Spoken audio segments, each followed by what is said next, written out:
desesperanças, né?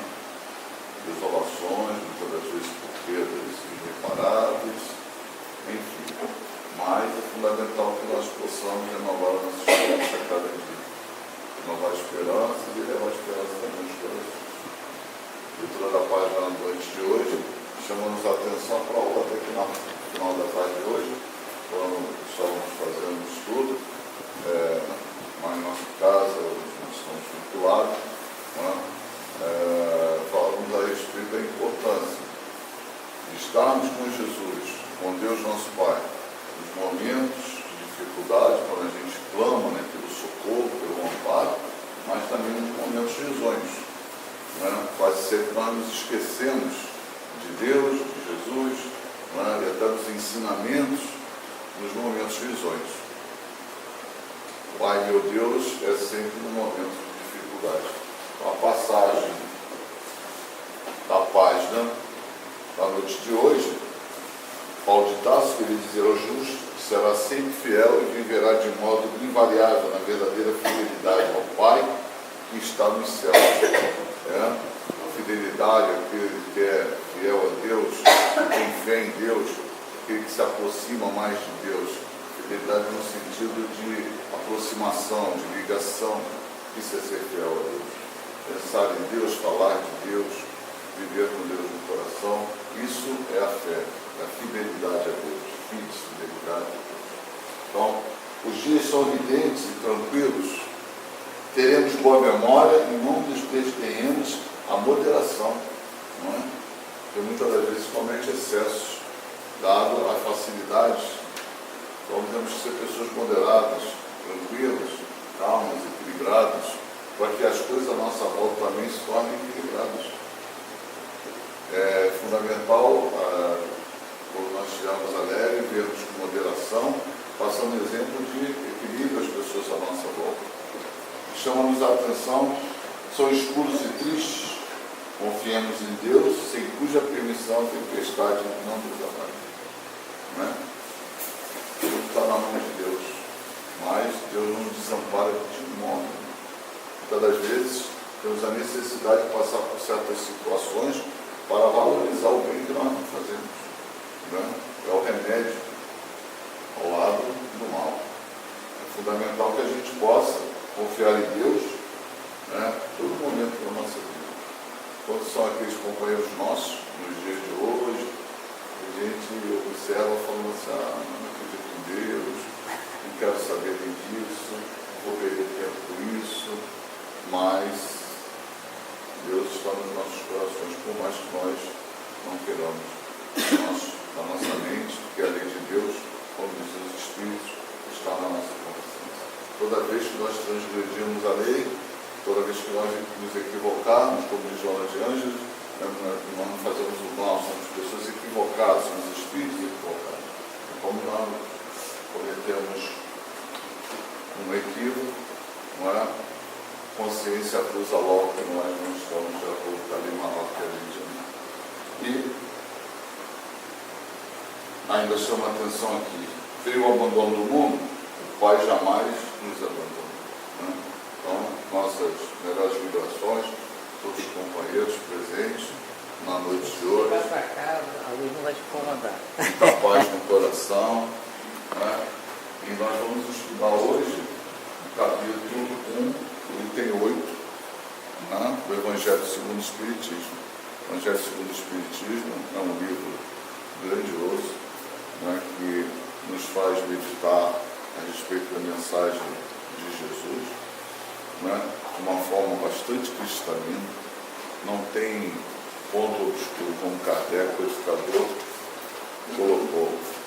Não deveria ficar pontos obscuros sobre o Evangelho. Traz para nós de uma forma bem cristalina, nos proporcionando um entendimento dessa cartilha de bem viver que nós, na maior parte das vezes, não utilizamos em nosso benefício.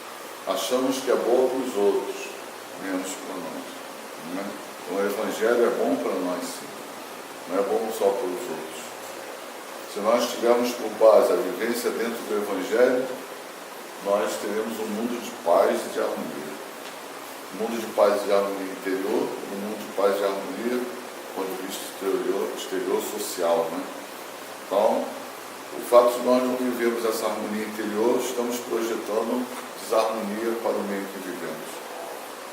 Graças a Deus, graças ao esforço de muitos, trabalho dedicado, né, ao longo do tempo, dos grupos espíritas, não importa, católicos, evangélicos, né, esses nossos irmãos também trabalham, né, pois ainda cedo chamei a atenção sobre isso, porque é fundamental o respeito que devemos às outras religiões, já que, segundo levantamentos, né, mais de 30 mil religiões existentes no mundo, né, e isso nós vamos observar de uma forma bastante ampla. Né. Kardec faz uma pergunta aos espíritos grandiosa: qual é aquela que se poderia se considerar a melhor religião? E os espíritos respondem: aquela que faça o maior número de homens de bem. Né? Então o espiritismo ele trabalha para fazer com que haja movimento, trabalho e realmente crie-se homens de bem, né? Através desse seu trabalho, desse seu esforço. A igreja da doutrina, né, mais diversa, católica, evangélica, entendimentos variados, se elas também fizerem com que, através dos seus ensinamentos, homens de bem surgem, trabalham pela paz e a harmonia, também são bem vistas aos olhos de Deus. Então, dizemos isso pelo fato de que, sendo espírita, nós não toleramos as outras religiões, né? Nós convivemos com elas e deveremos conviver com elas como irmãos. Eu acho que é um grande exemplo que todos nós deveremos passar para frente, né? Uma preocupação hoje, né? Não de divisão, mas de união. Quando nós vemos as pessoas se dividirem por causa de castas, né? Algumas ideologias totalmente estranhas, nós temos que aproximar as religiões no sentido único de Deus. Né? Então isso cabe a cada um de nós. Cada um de nós tem que botar uma pedrinha, né, nesse edifício, porque nós somos co-partícipes na obra da criação. Capítulo 1 do Evangelho segundo o Espiritismo, ele traz para nós esse item, a aliança da ciência e da religião. Faço questão de informar que o livro do Evangelho segundo o Espiritismo, ele foi estruturado de uma forma lógica, progressiva, para que a gente possa ter um entendimento bastante claro dos ensinamentos de Jesus. Se nós lermos ele de forma continuada, a gente vai aproveitar bastante. Claro que muitas das vezes poderemos abrir ao acaso, fazer a nossa leitura, não é? Mas se nós lermos ele na sua totalidade, iniciando capítulo a capítulo, passando pela introdução, nós vamos ter um aproveitamento bem maior do Evangelho segundo o Espiritismo. Nós vamos ver como a mensagem de Jesus é clara, né? E vai nos fazer pensar realmente sobre a máxima: amar a Deus sobre todas as coisas e o próximo como a si mesmo. É a necessidade que nós temos. Né? Nós estamos aqui pelo amor infinito de Deus, como diz Leon Denis, por amor para amar. É um aprendizado longo, né? É uma luta grande, né? Porque nós temos que aos poucos ir tirando do nosso coração o orgulho e o egoísmo. Ainda cedo, né, falávamos sobre esse ponto rapidamente. Você não tem como chegar por orgulho e egoísmo e falar assim: você não vai entrar aqui, ou sai daqui. Você não consegue fazer isso. É um trabalho que está no teu coração, ele está no nosso coração. Então não tem como você banir ele, a não ser através da sua modificação, né? Num trabalho constante e muitas das vezes difícil de ser realizado, né? Porque acaba em função da própria necessidade de viver, contemplando aí a lei de conservação, não é? ela nos deixa, assim, nós somos um pouquinho egoístas, porque pensamos primeiro em nós do que no outro.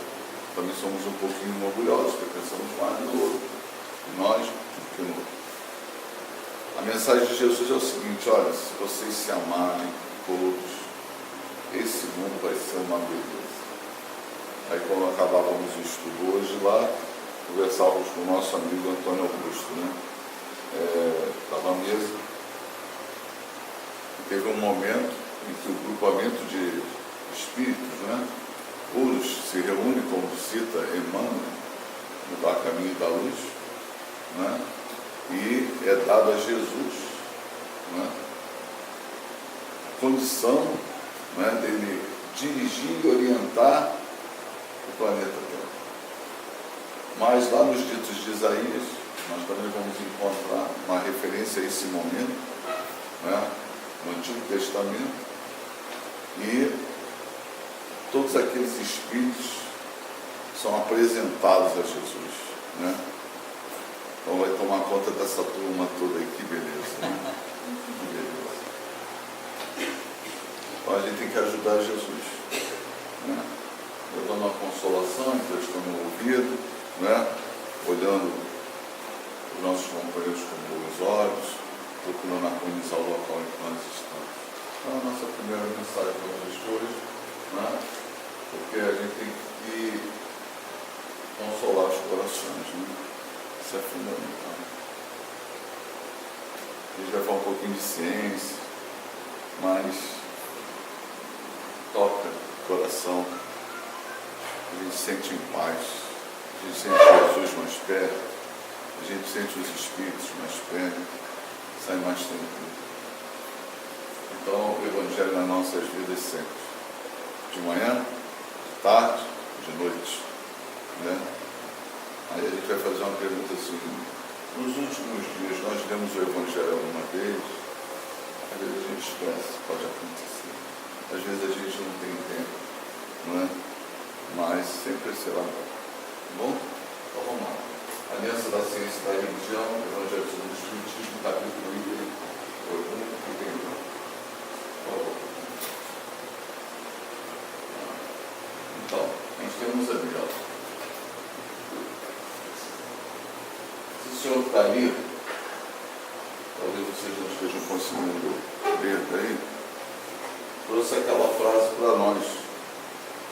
Esse senhor nada mais, nada menos que Louis Pasteur, né? Grande cientista, trabalhou pela humanidade, né? Uma renúncia, e nós ficamos pensando como um homem se dedica de tal intensidade à melhoria da vida dos seus irmãos que estão no tempo. Nós entendemos perfeitamente que cada um tem uma missão. Felizes aqueles que cumprem a sua missão enquanto passam pela terra, nos maiores patamares, nos menores patamares. E esse companheiro trabalhou intensamente pela humanidade, né? Porque nós temos que observar que um cientista, um pesquisador, muitas das vezes ele renuncia a sua própria vida dentro de um laboratório, dias e horas a fio, né? Diversão muitas das vezes mínima ou quase nenhuma, porque tem uma meta a ser alcançada. Luís Pasteur tinha meta a ser alcançada, né? Como homem de ciência, de ajudar o seu irmão. Mas não esqueceu de Deus em momento nenhum. Muitos são aqueles cientistas que não buscam aproximar a ciência da religião. Luís Pasteur escreveu aquele: um pouco de ciência nos afasta de Deus. Muito nos aproxima. E nós vamos observar agora no decorrer do nosso estudo os outros companheiros nossos que estiveram na Terra, passaram suas vidas, se entregaram, dedicaram-se para que nós pudéssemos hoje ter uma vida melhor, mais tranquila. A ciência e a religião, que está no Evangelho, capítulo 8, são duas alavancas da inteligência humana. Uma revela as leis do mundo material e a outra do mundo moral, tendo, no entanto, essas leis o mesmo princípio que é Deus. podem contradizer-se. Se fosse a criação uma da outra, uma necessariamente estaria em erro e a outra com a verdade, porquanto Deus não pode pretender a destruição de sua própria obra. A incompatibilidade que se julgou existir entre essas duas ordens de ideias provém apenas de uma observação defeituosa e de excesso de exclusivismo, de um lado e de outro. Daí um conflito de origem à incredulidade e à intolerância. Muitas das vezes a violência, ela nasce do conflito de interesses. Quantas foram aquelas violências praticadas em nome do Evangelho e em nome de Deus? Nós temos as cruzadas, né? A Inquisição, em nome de Deus, totalmente equivocado. Então, nós observamos também que muitos foram aqueles cientistas que não entendem de forma nenhuma a existência de Deus. Muitos chegam a dizer categoricamente: Deus não existe. Mas o codificador Allan Kardec escreveu no item 8 do capítulo 1, que vocês estão vendo aqui agora. Kardec era um homem de ciência, antes de ser o codificador da doutrina espírita. Nós vamos ver isso também. Kardec era um homem dedicado ao ensino, a orientar almas, processo educacional.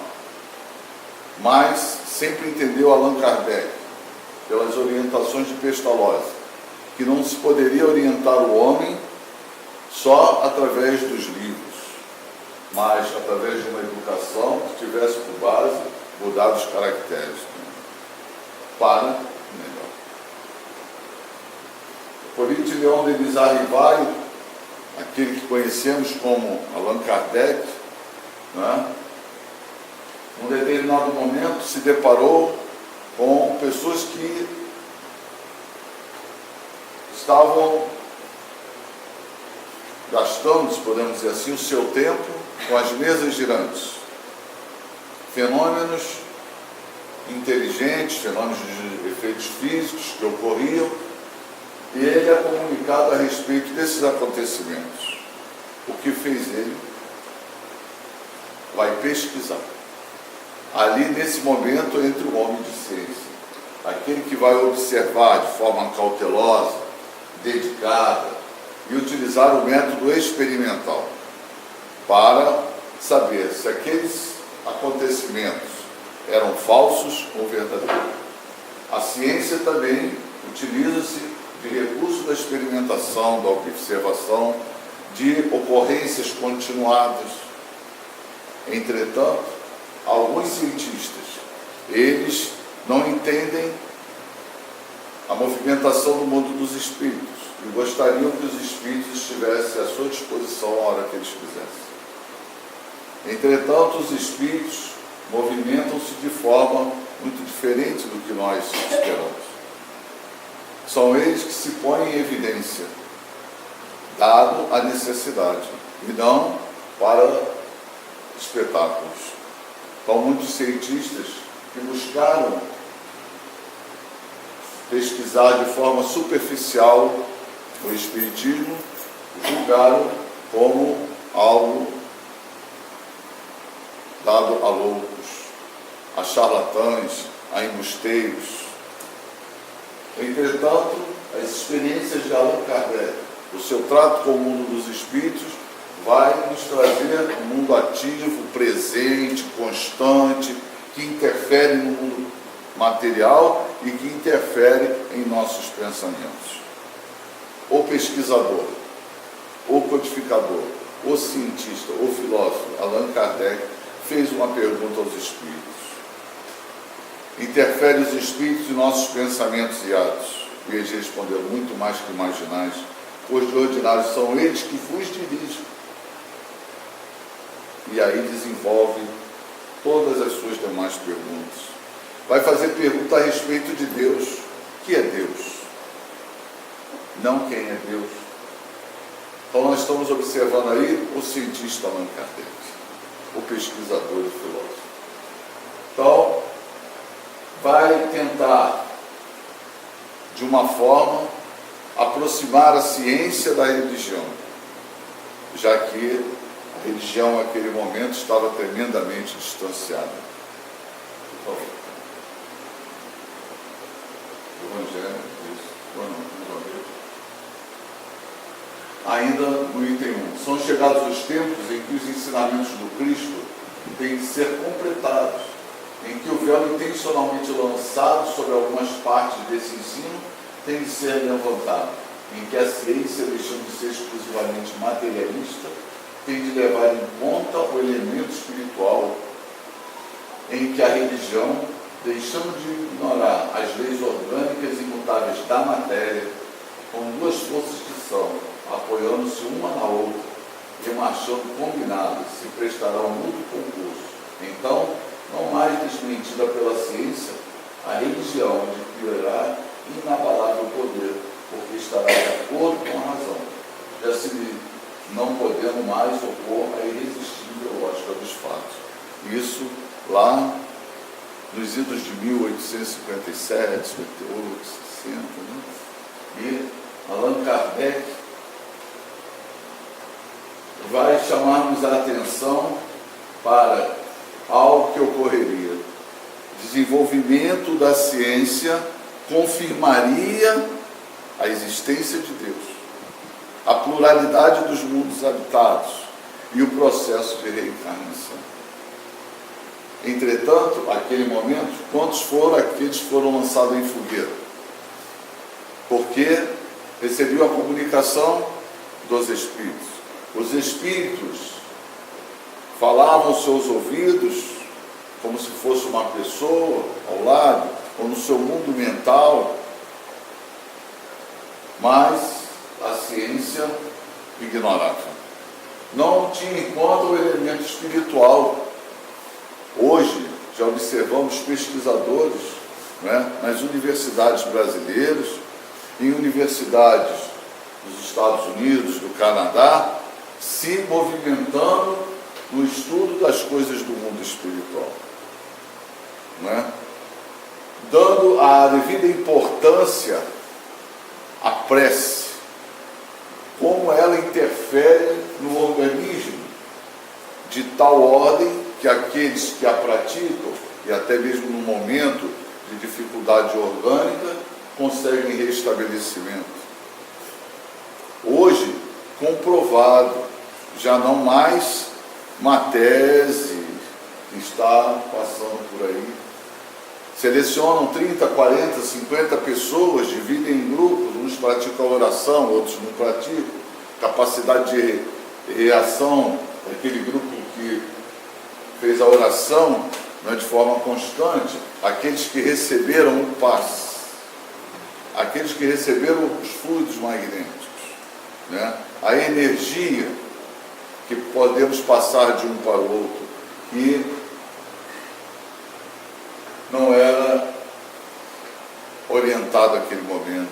Allan Kardec vai se preocupar com esse movimento iniciado por Mesmer, que é o mesmerismo, e no seu bojo fala do magnetismo, não é? Da imposição de mãos, que através do passe você pode curar, você pode aliviar dores. E hoje nós já observamos companheiros, não é, de outras crenças entender isso perfeitamente, e até cientistas comungando da mesma ideia. Claro que ainda nos dias de hoje eles não são bem vistos, são vistos assim de uma forma meio distante, ainda são meio que taxados de loucos, mas está mudando devagarinho, por gentileza. Então, aqui eu tirei um texto da Revista Espírita, que vocês estão lendo, né? Ali é de 1867, tá bom? Faltou ali primeiro no 7, eu só coloco um fone novo. Então, ó, em que se baseia o Espiritismo? uma resposta que nós vamos dando aqui, a ciência, tá? É baseada na existência do princípio espiritual como elemento constitutivo do universo. Da mesma forma que existem mundos, galáxias, também existe o elemento espiritual. Aquilo que se chama da Trindade Universal: matéria e espírito. E acima disso, Deus. Deus, espírito e matéria. O que não é matéria é espírito, não é? Então, é baseado na existência do princípio espiritual como elemento constitutivo do universo, faz parte do universo, age no universo, não é? Ele repousa sobre a universalidade e a perpetuidade dos seres inteligentes, sobre o seu progresso indefinido através dos mundos e das gerações.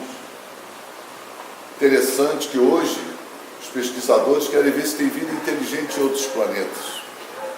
Mas muitas das vezes estão procurando corpos iguais aos nossos, mais densos, não é? Poderemos ter corpos mais sutis, de acordo com a especificação daquele mundo. Aqui é mais denso, em outros não. E diz a mais, sobre a pluralidade das existências corporais necessária ao progresso individual. Não tem como hoje a ciência refutar isso, porque a unicidade da existência, ela está caindo por terra. Para nós, entendemos perfeitamente pela pluralidade das existências. Mas hoje, o homem de bom senso, o homem à luz da razão, da lógica, ele não vê mais lógica na unicidade da existência. Uma única vida. Então, para que fazer medicina, biologia, geologia? Para que isso? Tanto que Paulo de Tarso, numa das suas cartas, né, ele chama a atenção o seguinte: se os ensinamentos do Cristo, minhas palavras, tá, só para utilizar em uma única existência, bem digno de pena vocês são. Paulo de Tarso, em uma das suas cartas. Bem digno de pena vocês são. Porque, para que tudo isso? Porque nós estamos aqui reunidos, nós vamos viver só essa vida. Seria melhor nós estarmos passeando, estarmos agora na praia, não é? Mas isso hoje cai por terra. Os cientistas hoje, quando perguntado, eles começam a ficar em xeque. Então, diz ali, sobre sua cooperação relativa como encarnados e encarnados na obra geral, na medida do progresso realizado, na solidariedade que une todos os seres de um mesmo mundo e dos mundos entre si, desse vasto conjunto, encarnados e desencarnados, cada um tem a sua missão. Da mesma forma que Pasteur, que Einstein, que Isaac Newton, que Kardec, né, Copérnico, tiveram as suas grandiosas missões, nós também temos as nossas. Os nossos irmãos desencarnados também. É fundamental que o cientista do dia de hoje, ele possa abrir a sua mente. Vamos mais aqui à frente. Neste vasto conjunto de encarnados e encarnados, cada um tem sua missão, o seu papel, deveres a cumprir, desde o mais ínfimo